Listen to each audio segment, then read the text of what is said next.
So let's round up some data for the Warhammer 40k Christmas Battleforce box sets this year. Which ones are hobbyists most looking to buy? Will Games Workshop give them any chance to do so with supply to discount retailers? And how do people rate them versus previous years?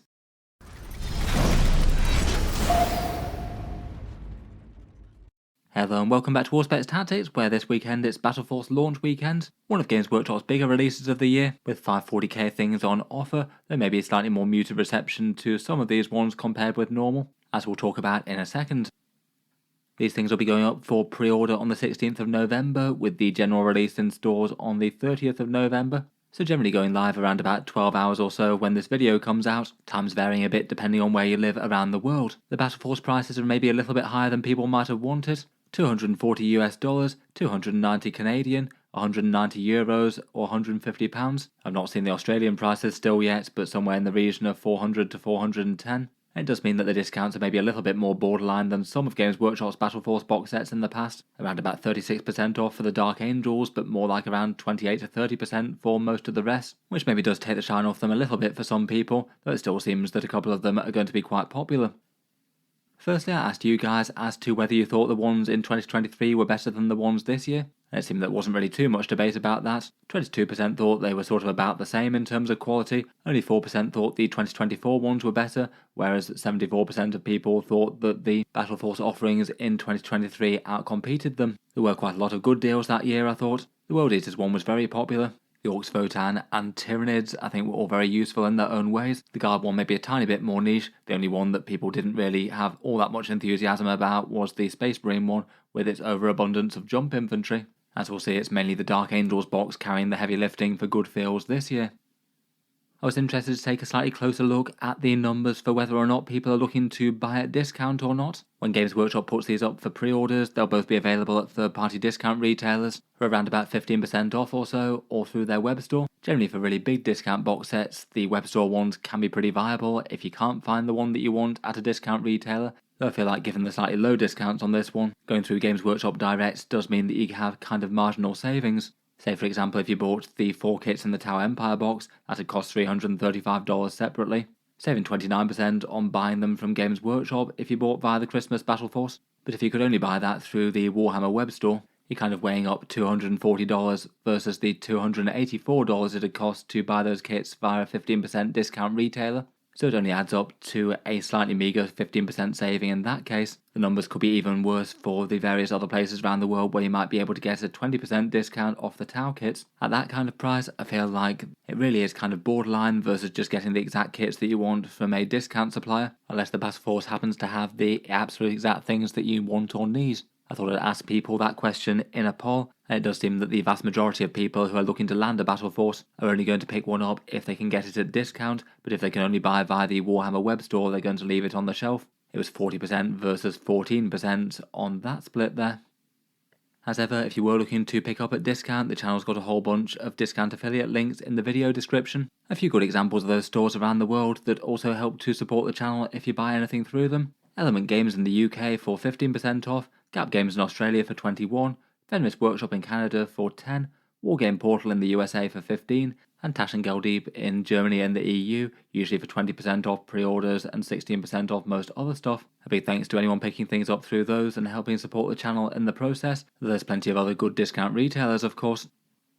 Unfortunately, given Games Workshop's past track record with that, the box that's the most popular by a mile is the Dark Angels box set, and often when they have these Christmas Battleforces, if there's one that really sticks out above the rest, it tends to just sell out everywhere just absolutely instantly, as happened with the World Eaters Disciples of the Red Angel last time. We won't know exactly how many of these get sent out to the discount retailers, but anecdotes that I've heard have sounded like supplies pretty constrained on the Dark Angels box at least, so I would kind of brace yourself that there just might not be all that many of them around. I suspect quite a few places will sell out fairly fast, and if you do want to try and get one of those at a discount price, it's going to be worth being there about as early as possible and checking out multiple different stores. For expectations as to how fast the Dark Angels box is going to sell out, 87% thought that it would be gone within the day, and a good 40% of people thinking that it was going to be gone from most stores within an hour. I don't know what the Games Workshop web store numbers will be like, but that definitely wouldn't surprise me if it goes quick at discount retailers. For the ones in the video description, these are the times that they go live. Midnight Eastern Time for Wargame Portal and Fenris Workshop, Mainline Games Workshop pre-orders go live the next day over on North America, 10 AM UK time for Element Games and 11 AM Central European time for Tattengeldiep, and then midday Australian Eastern time for Gap Games Down Under. Again though, I would brace for discount suppliers losing the stock of the Dark Angels one pretty quickly, though hopefully the rest should stick around for at least a little while longer.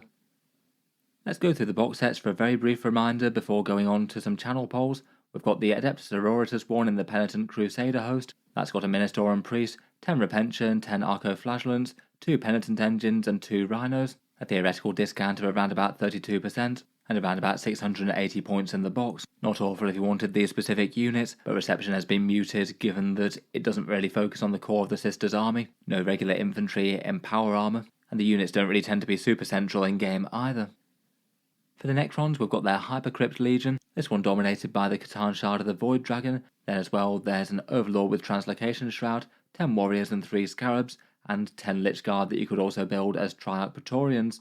This one looks like it's got the lowest value saving with a discount of only around 28%, and is perhaps kind of dominated by whether or not you want the Void Dragon. It basically feels like the Void Dragon box set with a few random Necron reinforcements tacked on. The points in the box isn't too terrible though at 720.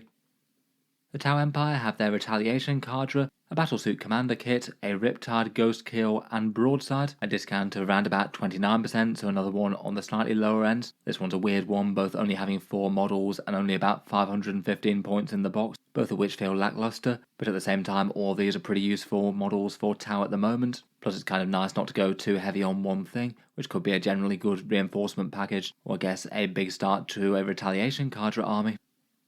Then we've got the Dark Angels, loads of new plastic in this one with Lionel Johnson, 10 Deathwing Knights, 6 Inner Circle Companions and a Terminator Chaplain. Loads of points in the box set at over 1,000 points here. It's got the best discount of any of the sets. In general the models were quite well received and also fairly strong in game at the moment, lots of scary Unforgiven melee. It just performs pretty well on most metrics that you could talk about.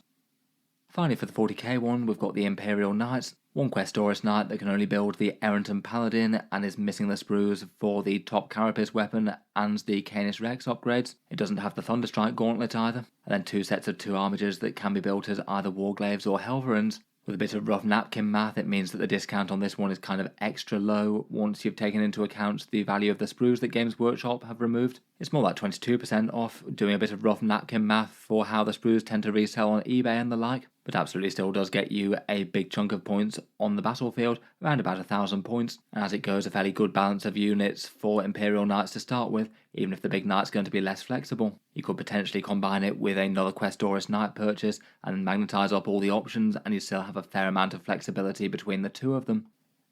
Initially the Imperial Knights box was the most popular before people realised that it was missing some sprues, but on repolling the channel audience to ask which ones they'd rate as the best, the Dark Angels one just wins absolutely massively, getting 4.1 out of 5 there. Then following it really quite a long way behind is the Imperial Knights, voted 3 out of 5, Necrons after that at 2.8, and then Tau and Sisters bringing up the rear, with a pretty underwhelming 2.5 each. For comparison, here's a bunch of Combat Patrol ratings from past sets. People are seeing the Knights one as a kind of mid to okay deal, where the Tau and Sisters ones were voted as kind of underwhelming. When asking people which box sets they were actually specifically going to buy themselves though, that maybe did change things a little bit. As expected, the Dark Angels just absolutely massively win on that metric. Out of the people surveyed, 250 people said that they'd be picking one up, and despite being voted quite a long way behind, the Imperial Knights easily come second, 150 people were saying that they were looking to pick up one of those box sets, and then despite Tau being rated as kind of bad by a lot of people, it's the next most popular one. As mentioned, I do feel like those units are really quite usable ones, and the balance is kind of good for adding as reinforcements to an army. They seem to solidly beat out the Necrons, and then the Sisters one just trails massively. As mentioned, they've got kind of niche appeal with a faction that isn't the most widely collected army in 40k in the first place, so going for a box set that had some of their slightly less mainstream kits maybe doesn't really surprise me too much that they were voted the lowest. That could potentially be good news if you are one of the people who wanted to pick up the Tau Necrons or Sisters sets though. There's just a lot better chance of finding them at discount retailers versus the top two, where particularly for the Dark Angels it looks like competition's going to be extra fierce. Just for a bit of context as to what people are buying the armies for what, I was interested to see whether or not people were using the box sets to start the army outright or add reinforcements to an army that they already have. This one went more or less as I was expecting, really. Imperial Knights was the one that most people were using to start the faction. I feel like the no options Questoris is probably less appealing to people who already have a bunch of knights already, and it is just a fairly nice self-contained force, pretty much what you'd want to start the army besides the missing sprues. The Dark Angels was more or less half-half reinforcements versus new starters. I guess might depend on whether or not Dark Angels collectors had already bought ample of the things at the last releases for the faction, but again it's got really good focus on the unique elite stuff that you could then pair with some more standard Space Marines to start the army. The Sisters one was kind of half-half as well, but in general just not loads of data given that not that many people are buying it in the first place. And then it seems that the Tau and Necron ones are broadly current collectors that are looking to use it to add reinforcements to an existing army. I can certainly see it for the Tau with that battlesuit mix if you didn't have 3 of any one kind, and I guess makes sense for the Necrons. Again, it feels like it's not containing some of the units that are perhaps some of the more central ones to the faction. Finally, as well as the 40k battle forces, we also have the provisionally prepared Rattlings, plus the Age of Sigmar boxes releasing at the weekend. I guess the Age of Sigmar box sets will be at least slightly underemphasised by a poll on my channel, which is entirely 40k focused. In general though, the AOS ones will typically undersell the 40k ones by a good margin, just due to the numbers of popularities of the game though. It looks like if you are looking to pick up Sigmar stuff, then the Ironjaw Wrecker Mob is the one that's most sought after, with the Nurgle Shudderblight Sis, then the Founding Foray and the Charnel Grand Jury following after that. The Rattlings do look like they've got their fair share of fans though. Looks like the all very hungry festive miniature is poised to outsell a bunch of the battle forces. More people looking to get their hands on that versus the Tau Necrons or Sisters ones at least. In any case, let me know your thoughts as to the Battleforce releases. Will you be looking to pick one of them up? Do you reckon that any are underrated or overrated for how good they are? And how do you think that Games Workshop will do with supply? I feel like I wouldn't be too surprised if the Dark Angels one goes quickly and a bunch of the rest are around for a good time. As mentioned, feel free to check out the discount links at the times here if you were looking to pick one up. I'll certainly be ready to move on to other places though if they happen to sell out of the ones that you want. And a big thanks to anyone using the discount links to help support the channel. Feel free to subscribe to Auspex Tactics if you'd like to see more like this. I'll certainly keep the regular 40k news and reviews coming.